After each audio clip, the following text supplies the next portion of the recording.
Well, if you've ever wondered why some people have a beer belly, others don't, well, new research has revealed it's all to do with our biology and perhaps a whole lot of beer. A new study found men are more likely to develop fat around the midsection thanks to hormones that make it to the stomach, stick to the stomach like glue. But there is some good news, meaning that you're not doomed to have that dad bod forever. To explain a bit more about this, Sunrise GP Dr. Ginny Mansberg joins us now. Ginny, good to see you here in the studio. So what is it about the fat around the stomach that makes it so hard to lose, number one?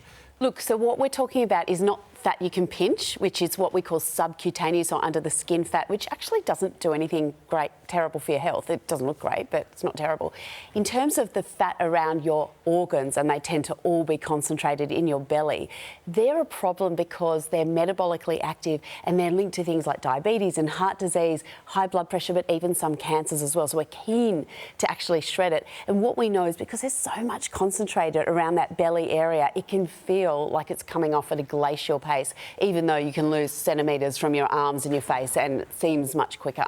But some blokes surely just can't blame biology. It is about the amount of beer. Yeah, and you know, when you have a few too many beers, you might do a Macca's run an extra couple of bags of chips as well. Yeah. So it is about the calories. Some people genetically just tend to put much more around their waist, but as you said, there's also a big hormonal factor. So we know that the hormone estrogen, which is in young women, will tend to put it around your bottom, around your thighs, less around the belly. Women who go through menopause and lose their estrogen are really unhappy. All of a sudden it goes around their belly. And for men, it's always around that midsection that makes them, you know, not look the best. And once you put it on, around there, that's hard to get rid of. Yeah, it can feel like that because it's really concentrated because there are so many organs that are sitting around pushing out your muscle layer and actually making it feel like it's going off really slowly. Solutions? I mean, there seems to be a pill or a vaccine for everything these days, an injection of some time. Is it just a case of watching your diet? Be careful of what you put in there. A lot of exercise, a lot about your diet. Interestingly, we do have data from people with diabetes